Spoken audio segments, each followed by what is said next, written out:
तो मूवी के स्टार्ट होते ही हम एक एस्ट्रोनॉट जॉन को देखते हैं। वो अभी अपने हाइबरनेशन पॉड से निकला और फ्रेश होने के बाद अपने स्पेसशिप के कंट्रोल रूम में आया, जहां से अपने दो और साथी मिले। ये तीनों इस टाइम अपने स्पेसशिप के मेंटेनेंस वर्क में लगे हुए थे और जाना था इन्हें प्लैनेट सैटर्न के मून तक। इनका मिशन था वहां पहुंच कर वहां से नेचुरल रिसोर्सेज को कलेक्ट करना, जिसे वापस दुनिया में लाकर इस्तेमाल किया जा सके। इनका ये सफर लगभग 9 साल चलने वाला था। इतने बड़े सफर में ज्यादातर के लोग अपना वक्त सो के गुजारते थे। कुछ दिन बाद के लोग अपने हाइबरनेशन पॉड से निकलते थे, अपने स्पेसशिप की मेंटेनेंस को चेक करते थे और इसकी रिपोर्ट अर्थ पर देते थे। और ये करने के बाद ये लोग 90 दिन के लिए दोबारा सो जाते थे। हाइबरनेशन की इतनी लंबी नींद लेने के लिए इन्हें ड्रग्स का भी इस्तेमाल करना पड़ता था। यहाँ ये सारे काम करने के बाद हम देखते हैं कि जॉन कंफ्यूज है। नैश के पूछने पर वो बताता है कि उसे अपनी गर्लफ्रेंड का ना तो फुल नेम याद आ रहा है और ना ही उसे अपनी गर्लफ्रेंड की आवाज याद रही। ये सुनकर नैश उससे कहता है, अरे कोई बात नहीं, हाइबरनेशन के लिए जो हम ड्रग्स लेते हैं ये उसका साइड इफेक्ट है, उसकी वजह से हमें काफी सारी बातें भूल सकती है, लेकिन घबराओ नहीं, ये फिर तुम्हें याद आ जाएंगी।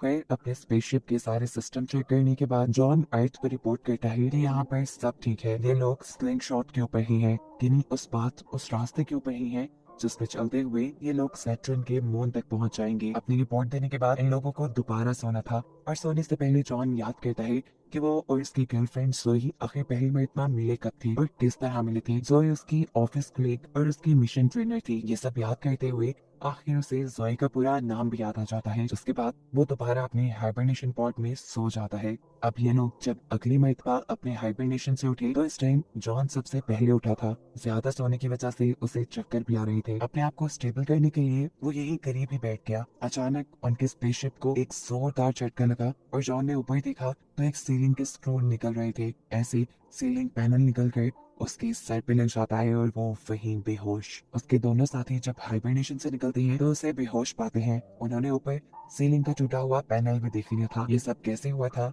ये जानने के लिए ये लोग कंट्रोल रूम में जाकर सीसीटीवी कैमरास के फुटेजेस चेक करते हैं और तब उन्हें मालूम होता है कि इनकी स्पेसशिप को एक बहुत बड़ा झटका मिला था, जिसकी वजह से स्पेसशिप के काफी सारे इंटरनल पार्ट्स डैमेज हो गए हैं। शिप किस हद तक डैमेज हुई थी ये पता चलाने के लिए जब ये लोग शिप के कंप्यूटर को ऑन करते हैं तो कंप्यूटर इन्हीं शिप में किसी डैमेज का पता नहीं दे रहा था। और ये चीज जानकर नैश बहुत ज्यादा पैरानॉइड हो गया, घबरा गया, क्योंकि उसे लगा कि शिप का कंप्यूटर उन्हें काफी सारी चीजों के बारे में नहीं बता रहा और ऐसे किसी भी मुश्किल वक्त में उनकी जान खतरे में पड़ सकती है। अब नैश का मानना था कि ये शिप आगे सफर करने की काबिल नहीं रही और अगर ये लोग स्लिंग शॉट को कंटिन्यू करते हुए सैटर्न के मून तक पहुंचने की कोशिश करते भी हैं तो रास्ते में ही ये लोग मारे जाएंगे। जॉन के होश आने पर नैश ये बात जॉन को भी बताता है कि अब उनकी शिप आगे सफर करने के काबिल नहीं रही। उनकी शिप में कुछ बहुत बड़े फॉल्ट्स हैं, ऐसे में ये सफर कंटिन्यू करते हैं तो ये मारे जाएंगे। उसने ये चीज अपने कैप्टन फ्रैंक से भी डिस्कस की थी, लेकिन फ्रैंक ने वापस अर्थ पे जाने से मना कर दिया। वो जॉन से कहता है, तुम यकीन मानो मेरा, हमारी जान खतरे में है। हमारे पास एक ही रास्ता है, वो बस ये कि हम नेक्स्ट हाइबरनेशन में कैप्टन से 12 घंटे पहले उठ जाएंगे और शिप को रीप्रोग्राम करके स्लिंग शॉट अर्थ की तरफ कर देंगे। जॉन नैश की बात मानने को तैयार हो जाता है, लेकिन सिर्फ इस शर्त पर कि वो पहले खुद हर चीज की जांच करेगा और अगर उसके कहे के मुताबिक सचमुच इस शिप के अंदर कुछ गड़बड़ है तो ही बस वो नैश की मदद करेगा। अब प्लान के मुताबिक अगली मर्तबा ये लोग 12 घंटे पहले उठ जाते हैं। नैश की हालत इस टाइम शदीद खराब थी। वो बहुत ज्यादा पैनिक हुआ था क्योंकि उसे लग रहा था कि शिप का सिस्टम अब काम नहीं कर रहा और ये लोग जल्द ही मर जाएंगे। लेकिन यहाँ पर जॉन उसे काम डाउन करता है और फिर शिप के सारे सिस्टम को खुद चेक करता है। उसके मुताबिक शिप में कोई ऐसा मसला नहीं था जिसकी वजह से ये अपने मिशन को दरमियान में छोड़ देते। अभी ये दोनों ये बातें ही कर रहे थे कि अचानक उनके पीछे कैप्टन फ्रैंक भी आ गए, जिन्हें देखकर कि दोनों घबरा गए क्योंकि उनके जागने में अभी काफी वक्त था। कैप्टन फ्रैंक तब इन्हें बताते हैं कि पिछली मर्तबा किचन में बैठ कर जब ये लोग बातें कर रहे थे तो उनकी सारी बातें कैप्टन फ्रैंक ने सुन ली थी और इन्हीं की तरह उन्होंने भी अपना हाइबरनेशन पॉड से निकलने का टाइम 12 घंटे पहले का ही सेट कर लिया था।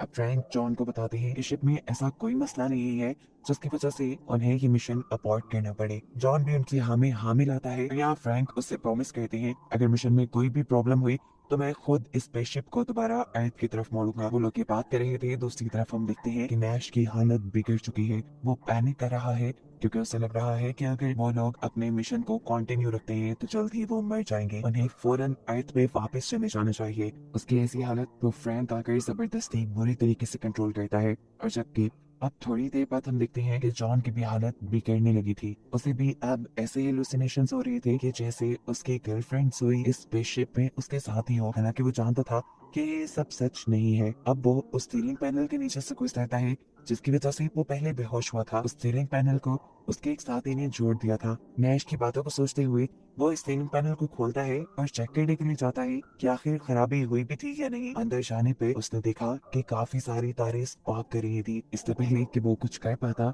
इस स्पार्क की वजह से वहाँ एक बहुत बड़ा डैमेज हो जाता है और स्पेसशिप बाहर की तरफ से टूट जाती है। अंदर की ग्रेविटी अब यहाँ वर्क नहीं कर रही थी। बाहर से आने वाला प्रेशर तेजी से जॉन को अपनी तरफ खींच रहा था, लेकिन जॉन यहाँ स्पेसशिप के कुछ पार्ट्स पकड़कर अपने आप को स्पेसशिप के अंदर रखने की कोशिश में था, लेकिन जल्दी ही वो अपने आप को बचाने में नाकाम रहा और एकदम से स्पेसशिप के बाहर स्पेस में गिर गया। उसके बाहर गिरते ही यहाँ असल में जॉन को होश आता है और हमें मालूम होता है कि ये सब जो अभी हमने देखा वो सिर्फ जॉन की हेलुसिनेशंस थी। ये लोग अब अपने हाइबरनेशन पॉड के अंदर वापस चले जाते हैं। जब अगली बार ये लोग उठे तो इन्हें मालूम हुआ कि इनके मिशन का पीक टाइम आ चुका है। इन्हें अब अपना स्लिंग शॉट चेंज करना था, यानी जिस ऑर्बिट जिस पाथ के ऊपर ये लोग सफर कर रहे थे इन्हें वो चेंज करना था। नैश इस सब के हक में नहीं था क्योंकि उसे लग रहा था कि उसकी स्पेसशिप के अंदर कुछ ना कुछ गड़बड़ है, लेकिन कैप्टन फ्रैंक और जॉन ये मिशन दरमियान में छोड़ने के हक में नहीं थे। इसलिए वो दोनों अकेले ही सारी कैलकुलेशंस करते हैं और फिर स्लिंग शॉट चेंज कर देते हैं। उनकी स्पेसशिप में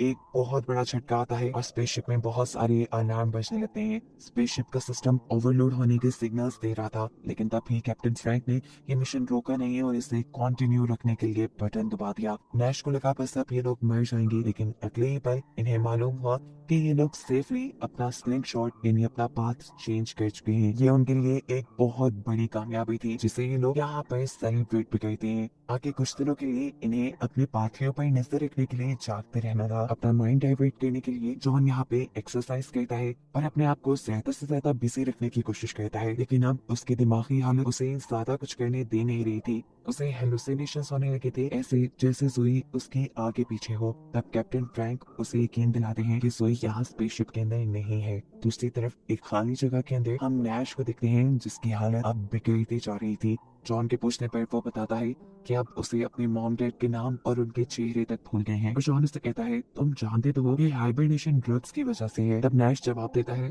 मैं कैसे यकीन दिलाऊं, मेरे साथ कुछ सच में बुरा हो रहा है, मेरी हालत ठीक नहीं है, मुझे अब नंबर्स में सही से समझ नहीं आ रहे। ये लोग बातें कर रहे थे कि इन्हें कंट्रोल रूम के अंदर कैप्टन फ्रैंक बुलाते हैं।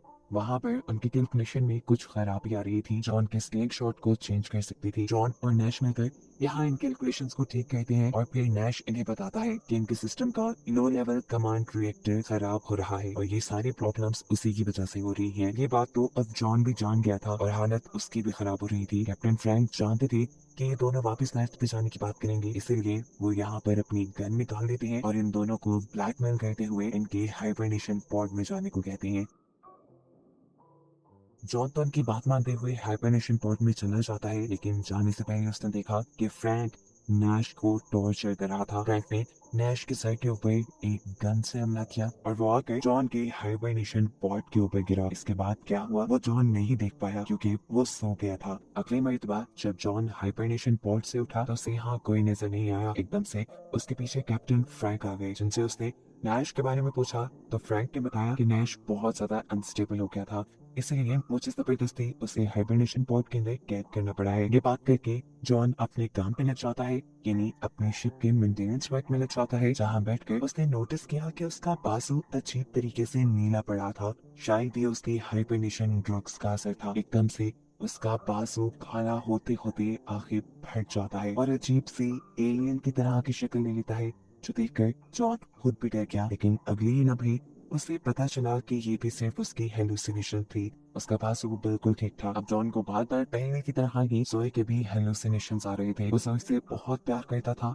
शायद इसलिए वो उसके माइंड से निकल ही नहीं रही थी। और तब फ्रैंक उसे एक बहुत ही दर्दनाक हकीकत बताता है, वो ये कि उसका और जोए का रिलेशन कभी था ही नहीं। असल में जोए उनकी मिशन ट्रेनर थी और कंपनी ने उसे जॉन से पब्लिक प्लेसेस में मिलने को इसलिए कहा था ताकि वो जॉन की मेंटल हेल्थ के बारे में पता चला सके और ये जान पाए क्या वो इस मिशन के लिए सूटेबल है या नहीं। ये बात सुनकर जॉन गुस्से से पागल हो जाता है और फ्रैंक से कहता है तुम कौन होते हो मेरे या मेरी लाइफ के बारे में कुछ भी कमेंट करने वाली, प्लीज मेरे पर्सनल मामला से दूर रहो। जॉन अब वापस कंट्रोल रूम की तरफ आ गया था क्योंकि उसे अपना रेडियो सिस्टम मेंटेन करना था। वो अपने पूरा ध्यान लगाकर काम करना चाहता था, पर सोई और उसकी यादें उसे बार बार डिस्टर्ब कर रही थी। अभी वो इन सारी सोचों में उलझा हुआ था कि तभी उसे रेडियो के जरिए कोई कांटेक्ट करता है और उससे बहुत सारे सवाल पूछता है। इससे पहले कि जॉन किसी एक भी सवाल का जवाब दे पाता, ये कॉल डिस्कनेक्ट हो जाती है और फौरन फ्रैंक उसके पास आता है और पूछता है, तुम किससे बातें कर रहे थे?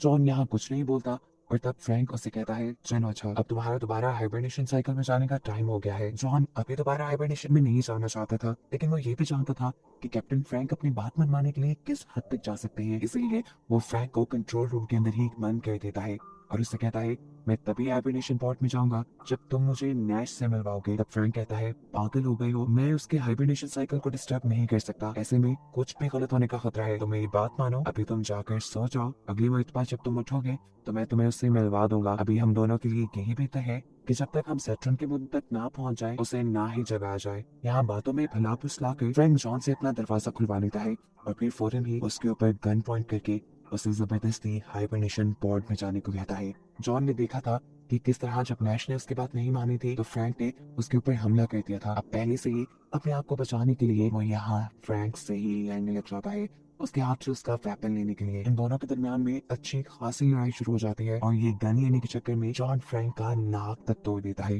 जिसकी वजह से वो बेहोश भी हो गया था। उसे अब पागलों की तरह हेलुसिनेशंस आ रहे थे, जोई के और डिफरेंट चीजों के। वो सब चीजों से ध्यान हटाकर दोबारा कंट्रोल रूम में जाता है और सीसीटीवी फुटेजेस के जरिए नैश को ढूंढने की कोशिश करता है। इससे पहले कि वो नैश को ढूंढ पाता, यहाँ दोबारा फ्रैंक आ गया। फ्रैंक उसके ऊपर हमला करने ही वाला था, लेकिन जॉन ने उससे पहले ही फ्रैंक के ऊपर हमला करके उसे इतना मारा कि वो जान से ही मर गया। वो अब इस शिप में और कुछ गलत होने नहीं देना चाहता था। दोबारा वो कंट्रोल पैनल तक गया और उसने एआई से अपने बाकी क्रू मेंबर्स के बारे में पूछा और ये जानकर तो उसके होश ही उड़ गए कि इस शिप में कोई और क्रू मेंबर था ही नहीं। शुरू से अब तक इस शिप के अंदर सिर्फ एक ही क्रू मेंबर है और वो खुद है जॉन। अब जॉन एआई से जब अपना पूरा नाम पूछता है तो उसे पता चलता है कि उसका पूरा नाम जॉन फ्रैंक नैश था और अभी तक जो दो कैरेक्टर यानी नैश और फ्रैंक हम देखते आ रहे थे वो दोनों ही उसकी हेलुसिनेशंस का पार्ट थे। और जैसे ही ये सारी हकीकत जॉन को पता चलती है कि अभी तक उसे हेलुसिनेशंस हो रहे थे और वो इस शिप के अंदर सिर्फ अकेला है, तो वो पूरी तरह टूट जाता है। अब उसने अर्थ से कांटेक्ट किया क्योंकि उसे समझ नहीं आ रही थी उसके साथ क्या हो रहा है। हैरान कर देने वाली बात ये थी कि दूसरी तरफ से जोई ही जवाब देती है। असल में उनके सिस्टम में कुछ प्रॉब्लम हो गई थी, जिसकी वजह से जॉन को हाइबरनेशन ड्रग एक मर्तबा ज्यादा दे दी गई और इसी की वजह से वो अब तक हेलुसिनेट कर रहा था। ये सारी बात जानने के बाद वो जोई से कहता है कि बस वो अब इस मिशन को और कंटिन्यू नहीं करना चाहता, वो अर्थ पे वापस आना चाहता है। और तब एक और शॉकिंग ट्विस्ट उसे ये पता चलता है कि वो अभी तक किसी स्पेसशिप के अंदर था ही नहीं और ना ही वो कोई स्पेस ट्रेवल कर रहा था। उसे स्पेस ट्रेवल की ट्रेनिंग देने के लिए एक फैसिलिटी के अंदर रखा गया था जो बिल्कुल एक स्पेसशिप जैसी थी। इस फैसिलिटी के इस खास कंपार्टमेंट को, जो कि बिल्कुल स्पेसशिप की तरह बनाया गया था, उसे जमीन के तकरीबन 1000 फीट अंदर की तरफ बनाया गया था ताकि हाइबरनेशन ड्रग और हाइबरनेशन के सारे इफेक्ट्स अच्छी तरह पता चल पाए। जॉन इन सब चीजों को लेकर पूरी तरह कंफ्यूज था। वो जोई से बताता है कि वो स्पेस पे इस टाइम जुपिटर को देख पा रहा है, उसके सामने स्लिंग शॉट है। तो यहाँ जोई उसे बताती है कि ये सभी जो उसे नजर आ रहा है वो उसकी हेलुसिनेशन का ही एक पार्ट है। इन्हीं की बातों से हमें पता चलता है जो एक मरतबा पहले शिप में झटका लगा था और शिप का सीलिंग पैनल टूट के गिरा था, वो अर्थक्वेक किन्हीं जलजिले की वजह से हुआ था। और जब इन्हीं झटकों की वजह जॉन कैमरास में ढूंढने गया था तो उसे कुछ खास नहीं मिला था। उसी जलजिले की वजह से जॉन के हेडक्वार्टर से कांटेक्ट भी टूट गए थे और जोई उसे ओवरडोज होने के बारे में कुछ नहीं बता पाई थी। लेकिन अब ये एक्सपेरिमेंट बिल्कुल खत्म हो चुका था।